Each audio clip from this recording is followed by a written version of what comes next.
Hi, everybody. My name is Noble Dracone. I am the guest host today for VTV and LaToken. Thank you for everybody for being here. Today, we're going to get a chance to listen to QuantoPay. Bogdan's going to share information on his company. We're going to talk about blockchain, DeFi, finance, financial services, and banking. And then afterwards, we'll kind of do a Q&A and start discussing the topic. So, Bogdan, please tell us about QuantoPay, and let's dive into it. Hello, everybody. Nice to meet you. My name is Bogdan. I'm a VP of engineering at QuantoPay. I have over 7 year experience in software development, information security, and mostly I worked on fintech and social networking projects. About QuantoPay, our founders, the idea was born in 2016.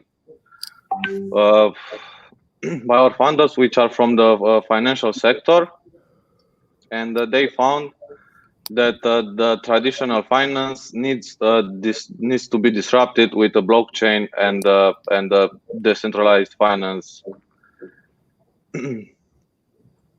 Okay, so the current problems that we had is that the younger generations, millennials and Generation Y, are not that trusty with the traditional banking systems, and they are more tech savvy, and they like things to move faster and be more responsive. So we tried to came up with a nice solution to bring them all together into a nice, intuitive, and easy one-stop provider for the younger generations. Our solution is to bring them all together through smart pending, asset management, traditional finance, decentralized finance, and issuer tech. Through different partnerships, we have it in the plan to achieve different functionalities that will be more easy to use in a one-stop app. Okay, our team is currently all over the world. Our development team is based in Romania, and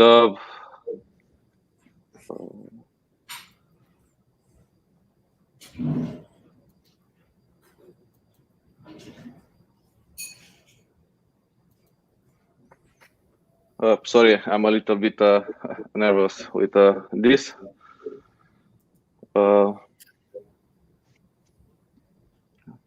Bogdan was so kind to replace our main speaker, actually, so he just jumped in today for this. Take your time, no worries. No worries. Okay, so well, we are more than 80 people working on the project right now, as per March 2021, and we are trying to change the financial future of this world through our technology. Market data, there is a total available market of 3.2 billion. Serviceable available market is 1.7 billion, and serviceable terminal market is 660 million. This was done by our team research for the past years, and we came to the conclusion that these are the numbers, and it's somewhere around that. Okay, our go-to-market strategy is focused mostly on the younger generations through different methods like smart distribution referral campaigns, our community app. Our community app is an app that we developed in-house, which we are targeting to keep a more close relationship with the community and the most interested people from our community.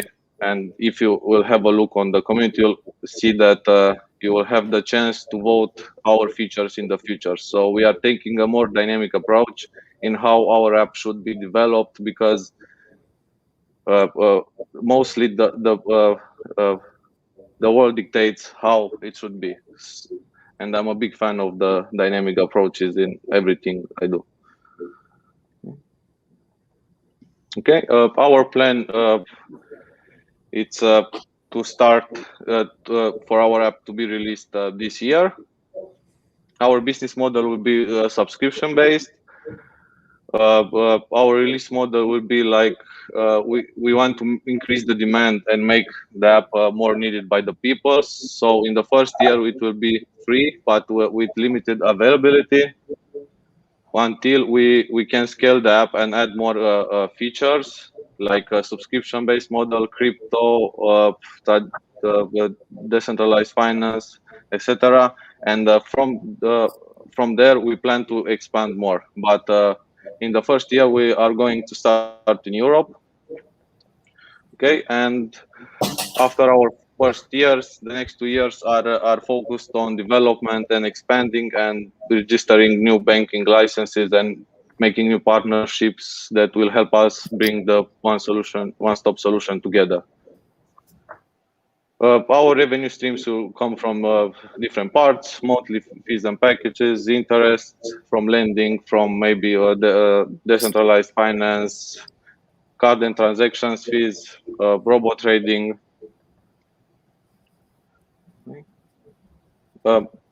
Competitors. Well, with this, we had in mind just to show what we are planning to have in the future and what our competitors has right now. In regards to the crypto and the centralized finance integration, there seems to be some of them, but they are not connected with the traditional finance, and this is what we are trying to do. Revolut actually handles this part, but they limited the technology because most of the providers do that. We are targeting to have also cloud device-based wallets and cloud-based wallets, so it'll be more transparent with our community and with the people that are using the app. Partnerships. Through different partnerships with Visa, Contis, we will achieve this functionality.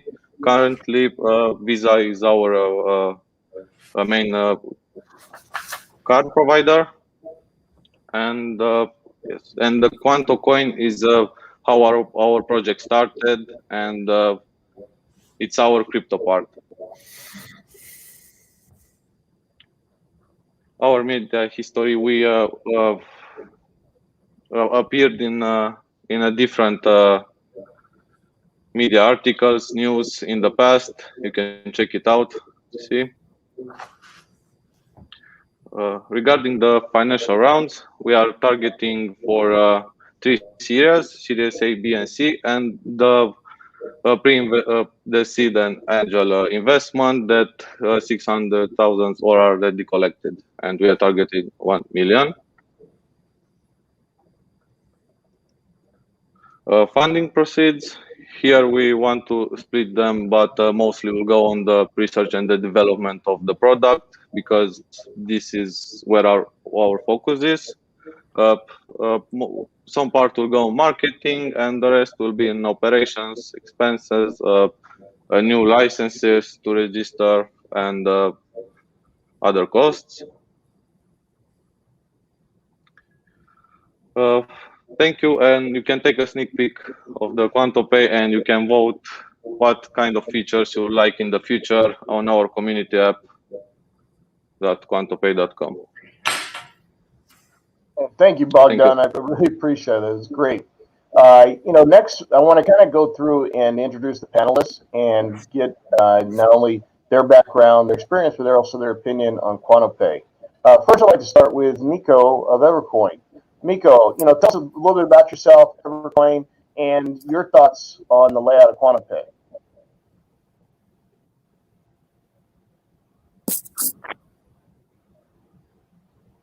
You're muted, Miko.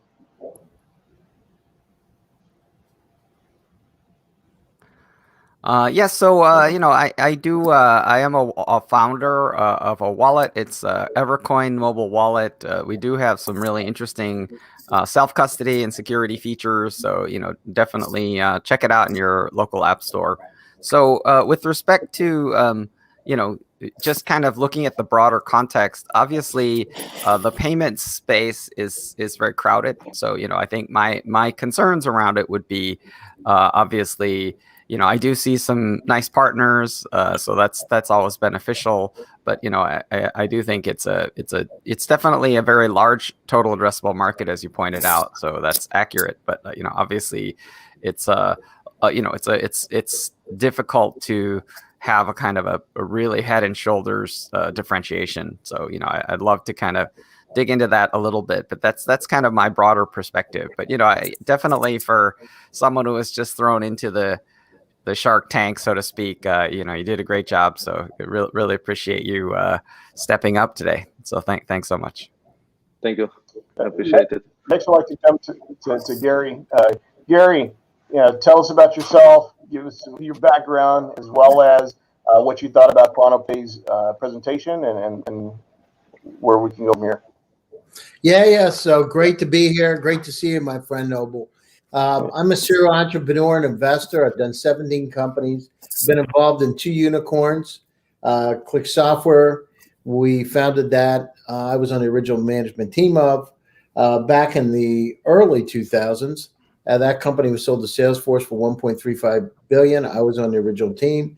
And also AI HR tech company that I founded with Dr. David Yang from Russia, who now lives in California.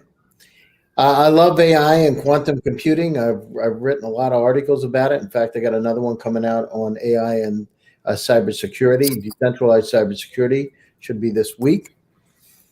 What else? I'm the CEO, president, co-founder of Get Shit Done Venture Studios, premier AI and quantum venture studio, located in Silicon Valley, helping people, companies, and people from all over the world go global using Silicon Valley as a port. So, yeah. So in terms of the presentation, I think that you did a good job in terms of just being thrown into it. The idea, Miko said the total addressable market. That's right. You got to go down through and I didn't get the differentiation. I wasn't sure exactly the value proposition. So I would focus on that a bit more if I was you. You did have some name brand companies listed, which is good, but you need to really talk about the value. And if you want to grab somebody's attention, you got to really be able to paint pictures with words. So you need that kind of a wow statement that grabs their attention and holds them from their soul to be able to really impact the presentation. But it takes time. Steve Jobs, it took him 6 weeks to prepare to do his speaking engagements when he would go on stage at the Moscone Center. He was not a good speaker, so it just takes time, but you did a good job for what it is. And, I'd love to hear more about it. So I appreciate it. Thank you. Thanks a lot. I appreciate it. Thank you, Gary. So, give you a little bit of background on myself. I've been in the investment industry for over 28 years. I've written 7 books on trading and investing. My last 2 were Trade Like a Pro and Winning the Trading Game. I run a boutique kind of crowdfunding company called LaToken Capital Partners, in which we pair up accredited investors with opportunities and businesses. I'm also on the board of M Accelerator, one of the top tier accelerator incubator companies in Los Angeles that attracts people from around the world to participate. And we've got several companies that we've had multiple major investors in. We have Richard Branson actually looking at one of our companies now to participate in.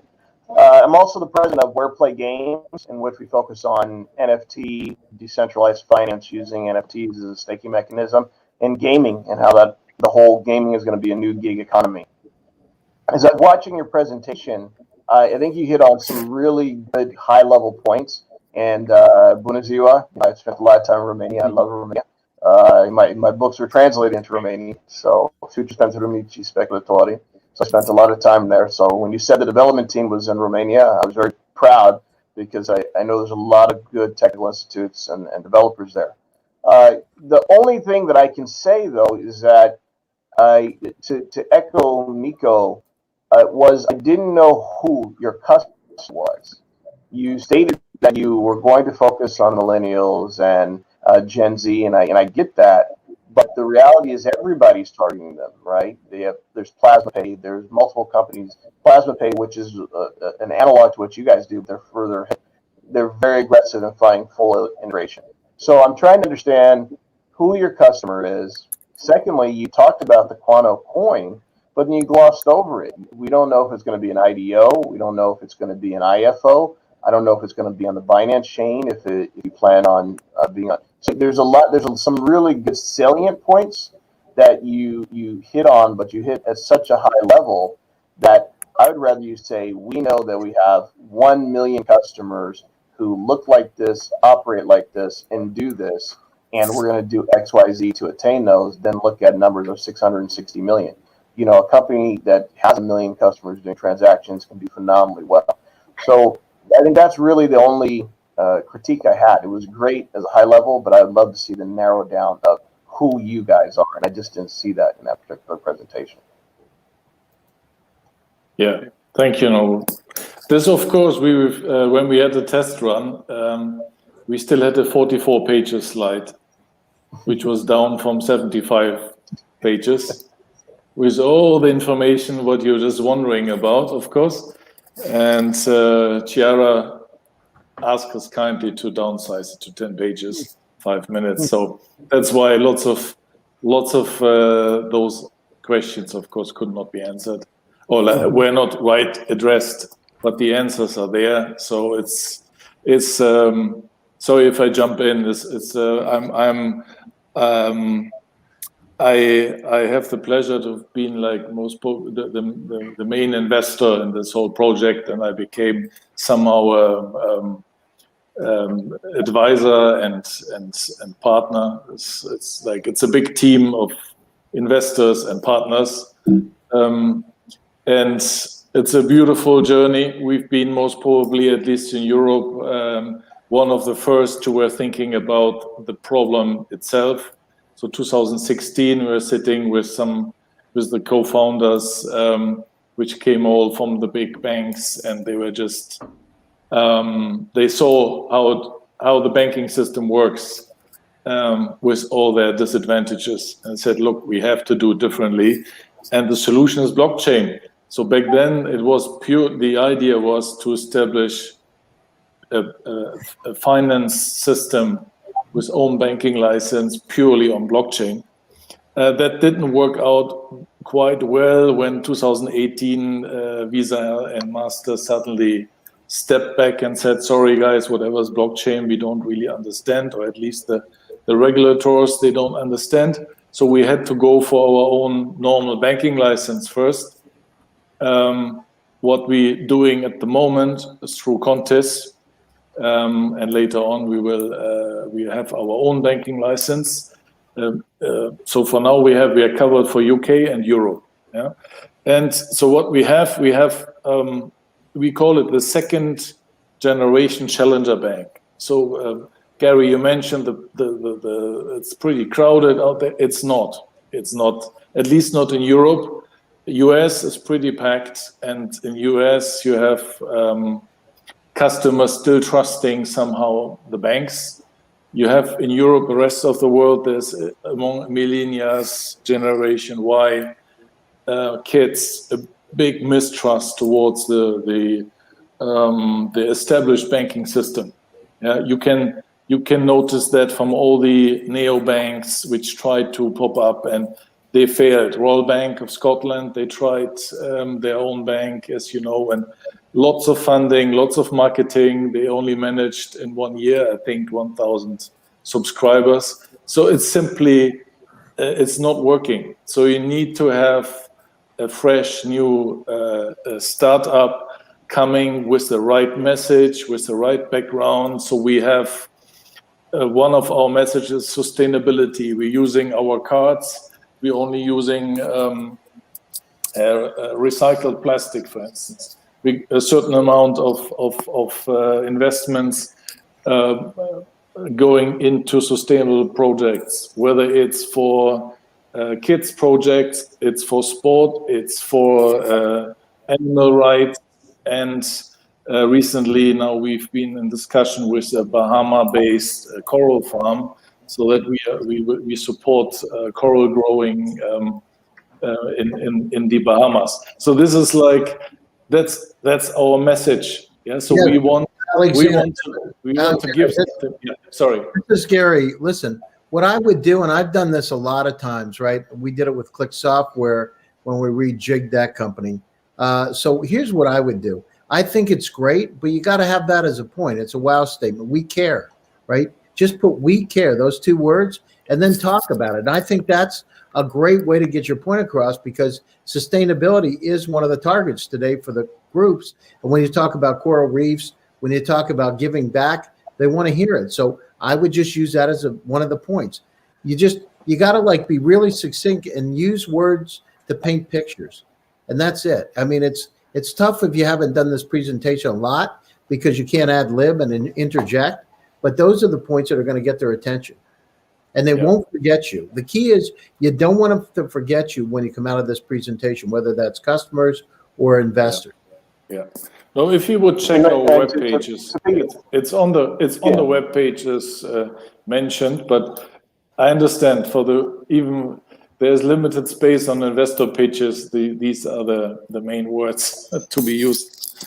Yeah, but it's to piggyback a little bit on what Gary's saying. We are constantly train people on how to do a 10 to 15 page slide, and one of those core things is just, to Gary's point, not only we care, but really showing the problem solution set very clearly. What problem you're solving, the solution you're presenting.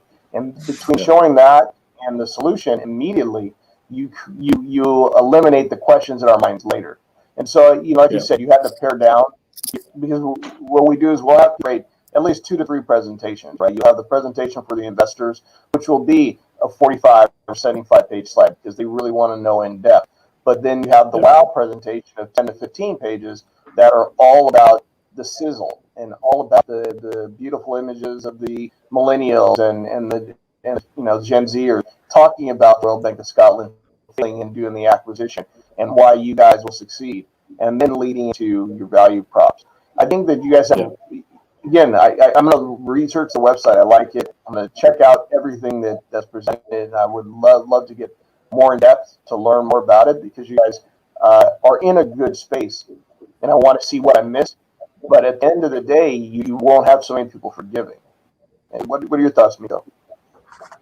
Yeah, I definitely want to underline that.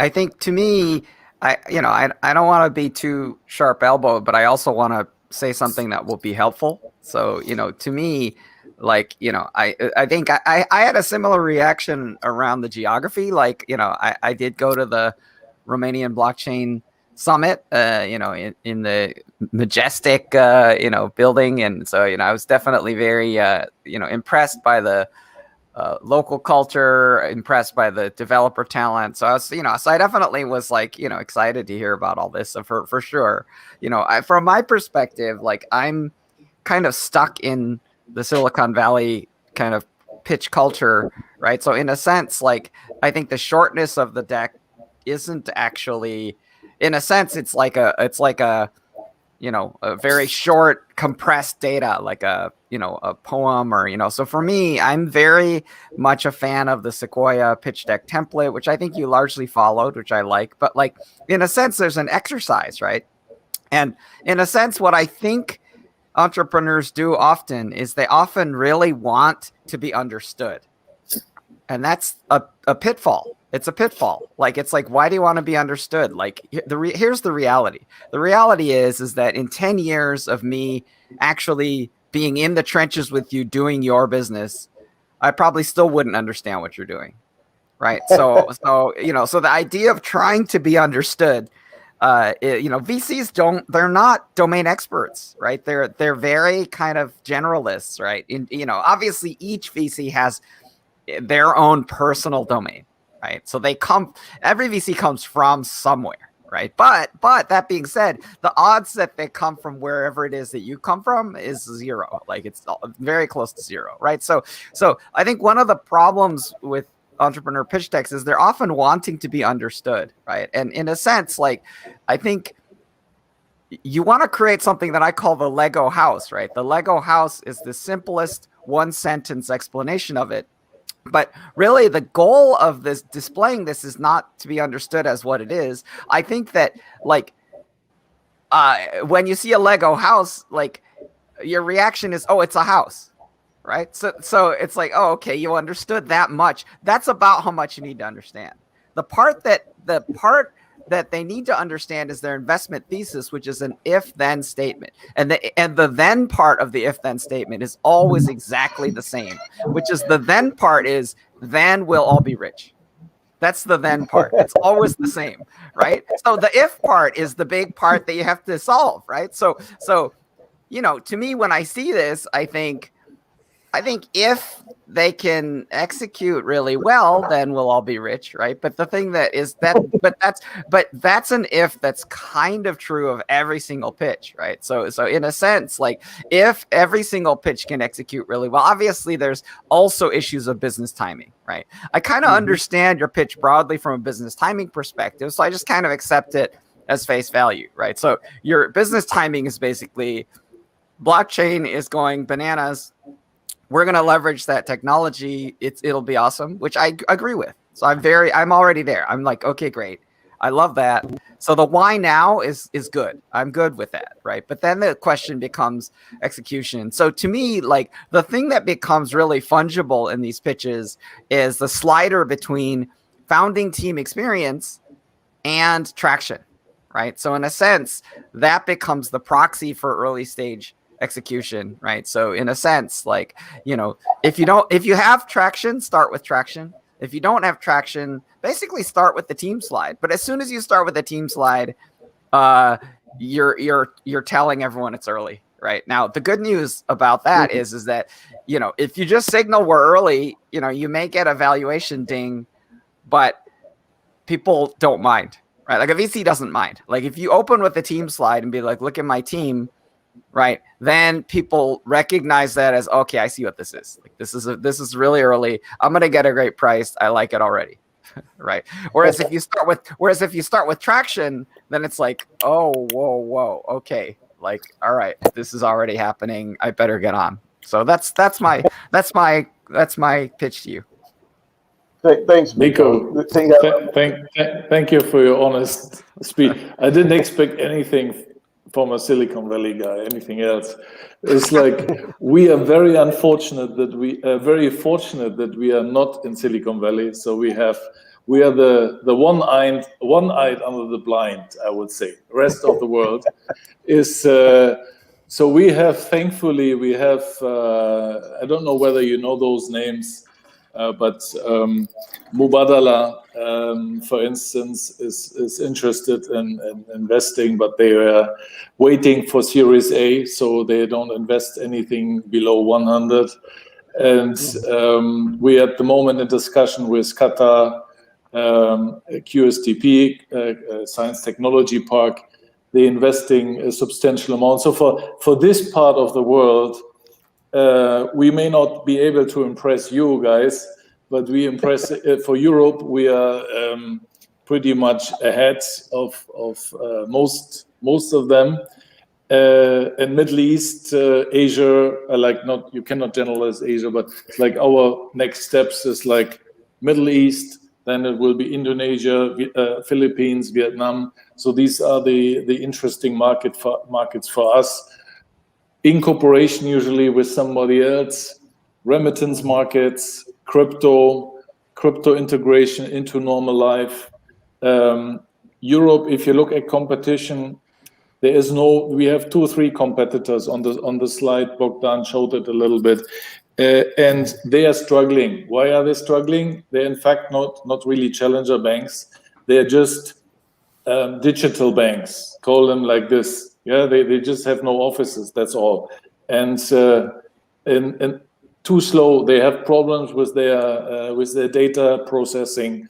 They slowly start solving that, but that's exactly the problem. The same with the big banks. So we, watching them since a couple of years, you can say we are a little bit behind, but we do this intentionally, observing a bit. Nothing would have been worse, for instance, for us going live a year ago, just before COVID. Yeah, we would have collapsed. So thankfully, we've been a little bit behind that. Keep on developing. And so Q2, so this summer, we're finally going live, and we're pretty positive that the audience is going to like us. We have, maybe if you watched our webpage, let me just mention that very. We will. We'll build the webpage. Soccer is not a big subject. Soccer is not a big subject in the US, but it's coming up. But we have, one of our main fields of like communities. The question is not only millennials; it's about communities. Is sport. So we have amazing ambassadors: Roberto Carlos, Michel Salgado, Patrick Kluivert, Luis Garcia. Not sure you know those names. They are very loyal to us since the very beginning, and those soccer communities. We have as well equestrian polo communities interested in mainly crypto, blockchain. Our own Quanto coin has actually already been used. We have our own little football club where we're going to implement the crypto as part of payment for football. So, this kind of community is actually a very relevant. Plus, for Qatar, why are we focusing on Qatar, you may ask? We are in discussions with the respective FIFA and Qatar Football Association for the upcoming championship. So, and together with Visa, the plan is to bring, so to say, to FIFA transparency, what they desperately need, as you maybe know, all the scandals. So using blockchain, not only as a word, but in practice, that FIFA is getting out of this image of intransparency and all this kind of money-related aspects. So this is very much in Europe and the Middle East quite welcomed, and from a technical perspective, it's of course all not rocket science, especially for someone from Silicon Valley, for sure. But that's so we're going to switch to the discussion portion so we can get it in. But I do want to continue with you. So you're talking. One thing that you said was the speed. If you notice, Uniswap has put out version 3 in order to decrease Ethereum fees. And I kind of get, your opinion, because you guys are going to be doing crypto and DeFi and as part of your network. Are you guys going to be integrating with decentralized exchanges like Uniswap? And what do you feel about the 3.0 that's supposed to make it faster and decrease the fees in Ethereum? You addressed to us, to me? Yeah, you. You were a bit cut out, and yeah, it's okay.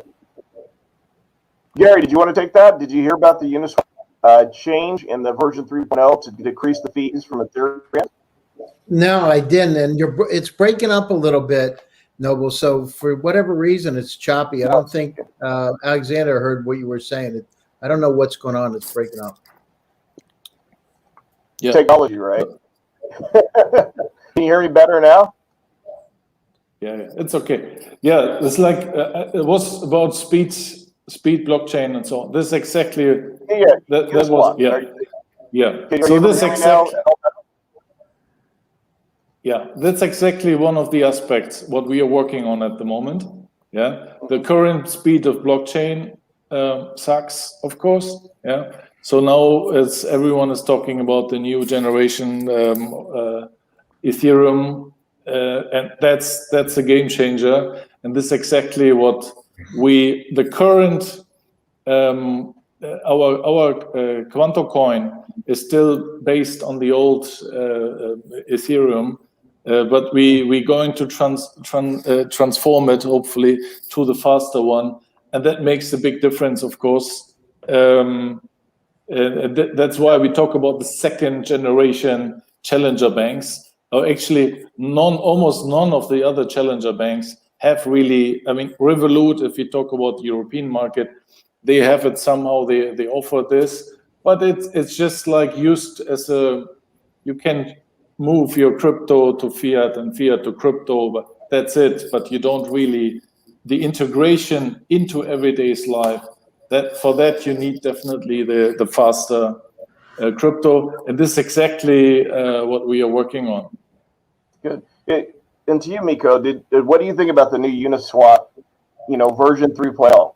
And Yeah, I'm excited. I'm excited about it. I think the market was really funny this morning because it was basically sell the news, buy the rumor, sell the news, right? So, I think to me the biggest thing is Optimism PBC, which is the L2 stuff, which, obviously this V3 stuff will hit in, I think it was, what was it, like April 5th or May 5th? I forgot, but it's coming up soon. But it said L2 shortly thereafter, right? So I think the net impact on this is going to be huge for DeFi. So, I definitely think it's worth everyone paying attention and tracking. I think currently Ethereum prices are being suppressed by the bleed out into assets like NFT, but also, things like performance and congestion. So, I do think having major rollouts on things like Optimism, Matic / Polygon, ZK rollups, Loopring, these are all super beneficial, right? It'll be great for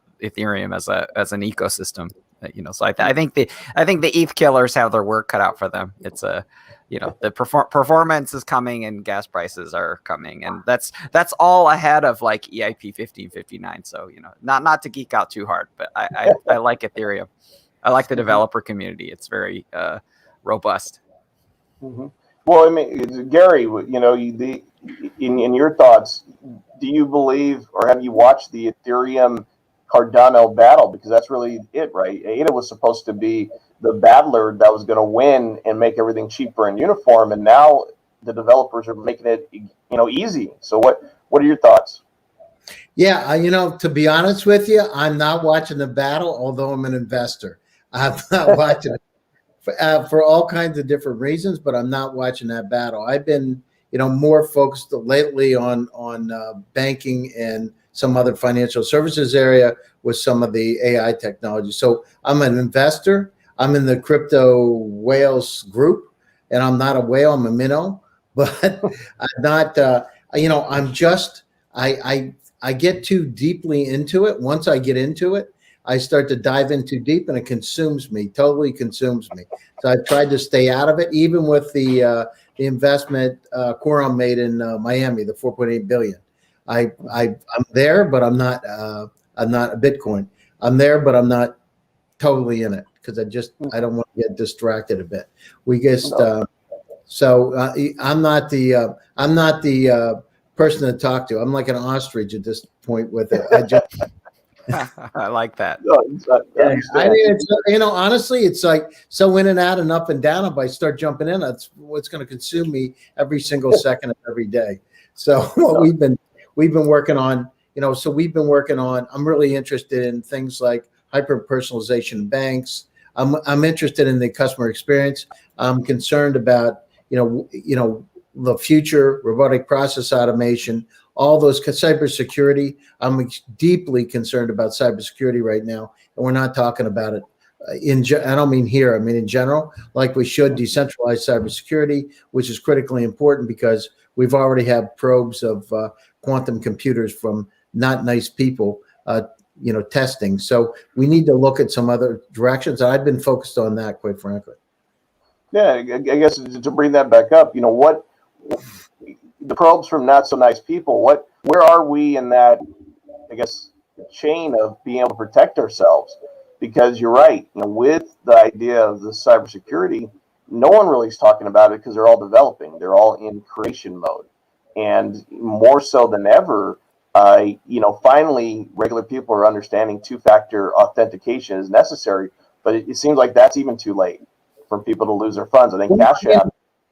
Exactly. I'm a noble. We're our friend Raghu. Raghu and I are partnered up on one of the companies and working with some of the top people, former CSO of Apple. Interesting folks are involved with us on that project. And what we're seeing right now is I'm really concerned because we look at how we protect our data today, and we need to come up with entirely new methodologies, splitting the data up, decentralizing that data, encrypting that data, and really protecting ourselves from these bad characters, these bad actors that are out there today. So that company is Splitbyte. And I see cybersecurity, we've been so aggressive with this digital transformation. It's almost like we put cybersecurity on the back burner from my own perspective. And I'm dealing with, some of the top folks in the world. And I think that what I see is here we are with all these digital assets that are out there. At the same time, you're right, two-factor identification, all that. But think how much money, including mine, is out, right? And we've got these bad characters coming up with. Imagine a quantum computer is 100 million times faster than a supercomputer, right? One estimate. And what is that in perspective? Well, something that takes 10,000 years takes 200 seconds. So we need to come up with these aggressive technologies to be able to combat the challenge. And people still use passwords that are names of their kids and their dogs and those kind of things. It's incredible to me. So this has to fundamentally change. I'm interested in that. I'm also interested with this digital transformation in the banking experience, hyper-personalization. We've had a year of really crappy times. We haven't been able to go into the bank. The banks have had to step up their game to go through this digital transformation and help us to adjust accordingly. If we look forward, think about it. The entire digital transformation, McKinsey said, was going to happen over the next 10 years. We had to speed it up, and we had to do it in a matter of months to be able to compete. So where I see it is we've got this hyper-personalization.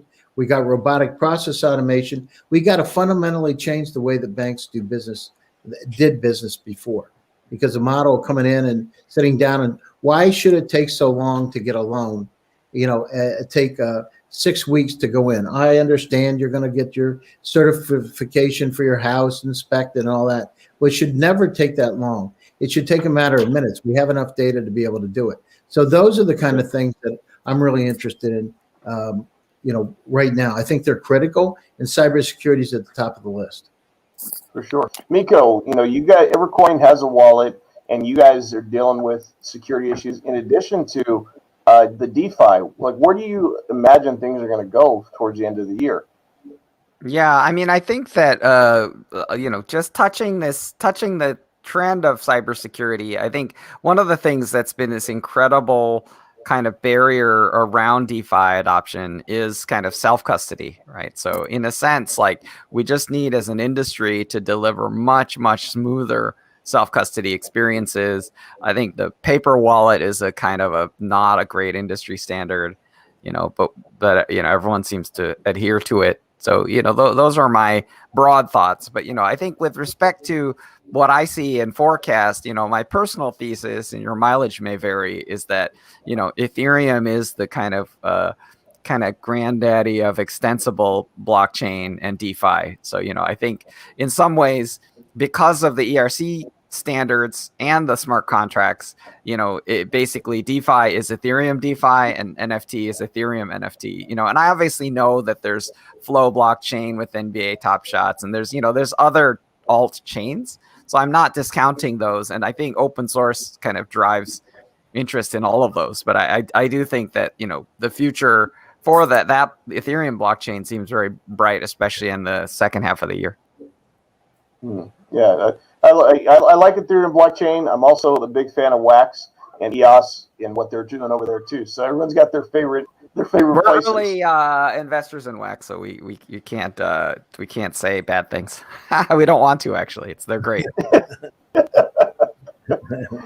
Awesome. And where do you guys see security playing a significant part of what you guys are doing? Because you're saying Europe is behind, Alexander, and they're just now getting caught up with even the idea of DeFi and bank challengers. So where do you see security as well as to Miko's point, custody handling in these scenarios? Because we all know DeFi is you are responsible for what you own when it comes to crypto. Yeah, DeFi, I let Bogdan talk about maybe, but just Gary, what you talked about, you cannot imagine how often we're getting hacked or attempted to be hacked. Yeah, I mean, it is absolutely crazy. The data breaches of probing is taking place right now. It's unbelievable. Every minute almost. Yeah. So it's like We have an excellent system, which is like same like all the big banks using. So far we managed. We had sometimes we had a bit of downtime, but it's nuts, and we are still nobody. Yeah, but it's they're testing us, and Bogdan is thankfully, and our team, they're coming partially from that part, which was supposed to test, let's say like this, companies. And the other subject I wanted to jump on is this loans, like what you would see on our presentation or on our webpage. One of these services we're going to onboard is a microfinance lending, and this we partnering with someone who is able to have the approval for lending within 5 minutes. Yeah, so this is really a game changer, and we're going to not only for individuals, but we're going to introduce this for business as well. In the US, the banking, like it's pretty easy still to get loans from what I know. Europe, Middle East, it's nuts. It's amazing. It's very difficult, especially for small, medium-sized business. This is like what we're targeting. Yeah, so the underbanked as well. This is like, but that's for the future. At the like up from next year. This year we just target the young generations, and even them, microfinance is a beautiful solution which everyone needs. Deferred payments, it's like you cannot imagine how much music is in that field. And we talk about substantial need requirements, especially now. It became a bit more risky now due to COVID. So we didn't onboard it right. We will not onboard it right away. Yeah, but the failure rates apparently gone up naturally because people simply struggling. But once there's a stabilization in normal financial systems and like cash flow for people receiving their salaries, we will definitely onboard this right away on our platform. DeFi, Bogdan, you want to talk about this a bit? Yeah. Okay. So about security and DeFi, because here I heard that you asked about Uniswap, and yeah, we haven't planned to integrate this kind of services like a compound with low interest and blending, Uniswap, decentralized trading, and stuff like that.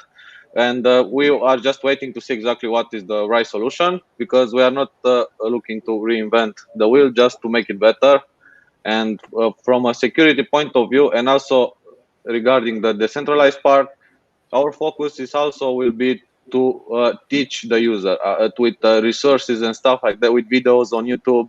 We want to teach the user to give him a financial education first, and with how to use our app, and also through our intuitive user experience. That's the most important. Yeah. But in regard to it, with DeFi, we have in plan to implement it and take the available protocols that are working, and they're nice. Yeah. Awesome. Well, we're coming to the top of the hour, guys, and so the biggest thing I'd like to know is, where do you see over the next 3-6 months coming into the end of the year, where do you see really this whole financial sector side of blockchain going? Are we looking at mass adoption this year, or are we just going to kind of continue to limp on where only a small set are going to be jumping on? Miko, and then tell us where to find you and links and everything. So Miko, I'll start with you. Yeah, I'm the easiest to find just on miko.com, miko.com. That's my webpage. You can get my Twitter and LinkedIn and things off of that.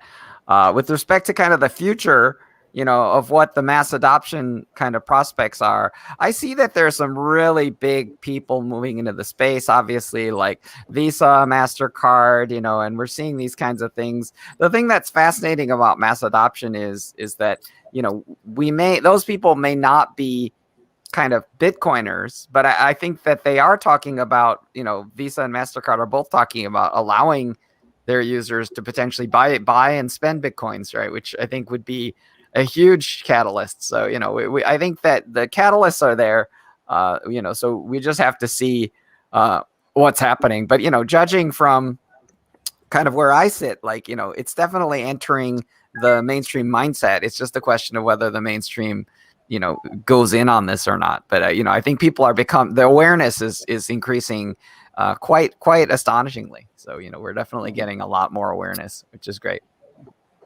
What are your thoughts, Gary, on same question to you? And where can we get a call? I mean, we've crossed the chasm. So the key is we finally, you know, it was funny. I had a conversation with Quorum Schroff. It's got 1 million Bitcoins, and we were talking about blockchain a couple of weeks ago. And he did that investment in Miami. And one of the things that we talked about is, you know, what's changed? He said, what's changed is that, you know, Bitcoin, blockchain, they looked at us as drug dealers a few years ago. And, you know, now he's got 1 million Bitcoins. So things have dramatically shifted today because the mainstream has picked it up. And you see these trends, Noble. It's happened. You know, when I did one of the first e-commerce consulting companies, people were laughing in the beginning. They said, nobody's going to put their credit card online. You know, this was when Amazon was still selling books. And I started working with a partner company, Broadvision. And we came up with this e-commerce consulting company. And I saw the shift take place. Now everybody just accepts it as that's the way it is. And the same thing's happening on the blockchain side. It's just, we've been spurred forward by this pandemic. It's helped change things because people understand they need to do things a lot differently and they need to be a lot more efficient in the processes. So what I see mass adoption is around the corner, but you're still going to have, it's not there yet, but the good news is the big players have made people, you know, remember IBM used to say fear, uncertainty, and doubt. They've gotten to the point where people now feel more secure that the decision's going to be the right one and they're not going to get fired for doing it. Nice. Alexander, the same question to you. Where do you see us end of the year in the adoption? And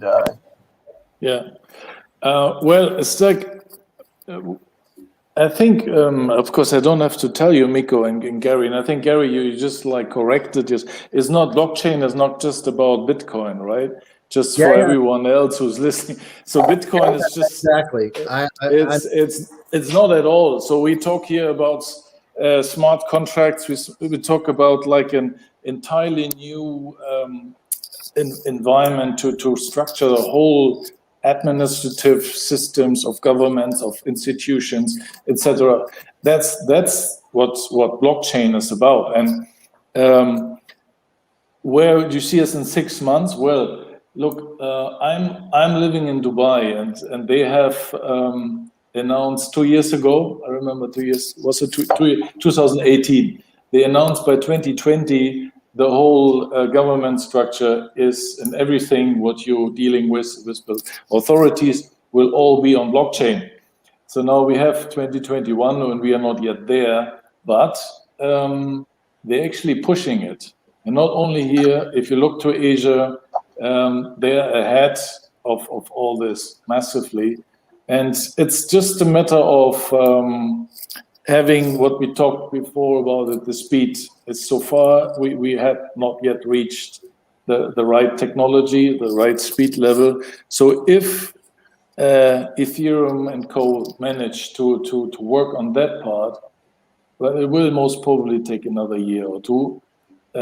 So I don't see us very far in half a year yet. But what the pandemic definitely helped for is an understanding in the population that they understood indeed what Gary said. It's like, we're not talking about drug dealers, etc. PP. You know, the ones who know, this is like in the opposite. Through blockchain, you can get the drug dealers. Whoever thinks that they can hide, if you have the right technology, it's the opposite. Whoever's using dollars should be called. Yeah, this one. Anyway, it's so from this perspective. Where can we find you, Alexander? Where can we find you? Where can we find you and connect with you? Yeah, well, it's like just contact QuantoPay .com, info@quantopay.com. It's on the webpage. I'm myself, you see my name, I'm a serial entrepreneur. I have an international law firm, I have an international business consultancy. I am in different fields, and this fintech crypto is fascinating me only the last 5 years. So I'm pretty new to the subject, but it's amazing. So you would find me on LinkedIn. Just put my name in and my contact details. Otherwise, just simply through QuantoPay, and whatever questions you have, or happy to talk to anyone. Thank you. You're welcome. And then Bogdan, any last thoughts on adoption and what's happening towards the end of the year? Yeah, I think this depends much on the pandemic, because pandemic is what makes people stay in front of the computer right now, and this is why it grows so much in the last time. I'm just waiting to see exactly if it's the second wave this time and third time is a charm. It will be a mass adoption, but I am 50-50. I'm just waiting to see exactly how the pandemic is handled. Yeah. Well, my biggest concern is, CashPay, subsidiary of Stripe, started allowing people to buy Bitcoin on their app and started having people interact. And they are the number one considered unsafe apps currently right now. And people have been getting their Bitcoin stolen. People have been logging in and stealing their money and their funds. I think that, if there is any mass adoption towards the end of this year, we have to really be cognizant, to Gary's point earlier on, of the security of this system. And even to Miko's point, we've got to figure out a way to make the self-custody so much easier and simpler, because the average person is just not going to get it over the long haul. We've got to really figure this side of it out. So I think that mass adoption is probably still far away, in the sense that people really understanding it, but people using it, I think that's right around the corner. People using it, trying to buy stuff, trade it, etc. But I think there's going to be a lot of growing pains over the next 12 months of people making mistakes, having altcoins and Bitcoin, etc. So it's going to be a really interesting time. That's exactly right? It's like, that's one of the concerns. People are coming into trying it out and forgetting their passwords and losing things and buying the wrong kind of coins. They don't even know what they're buying. Transferring on the wrong chain. It's going to be crazy. So exactly. I'm telling you guys, the young generations, they don't have that issues. Whoever watched that now from generation, whatever is below 40, they don't have that issue, and they're using already crypto. It's already from that perspective, the younger generations, intuitive, they're already using it all. It's a question of whether our generation plus they will ever adapt to it. That's a big question mark, but actually that's why it's not our market, it's not our target group, and most probably it's better they don't use it. We have some of the older investors or like older users, contributors, who participated in our initial exchange offerings on the crypto side, and they keep on losing their wallet access. It's like, and you just don't get it back. If you lose it, it's gone. So it's a different world. And yeah. Well, I want to say thank you to LaToken VCTV, Maria, for putting on this event, getting all these great people to speak. As always, thank you, Kyle. I was happy to guest host for you today. And at the end of the day, reach out. You can find me on LinkedIn, Noble Dracone on LinkedIn. You can find me on Twitter, @Dracone. You can find my company, my gaming company, whereplaygames.com, or draconecapitalpartners.com. Other than that, guys, thank you so much for a great talk. Looking forward to learn more about QuantoPay, and you guys have a great rest of the day and your time.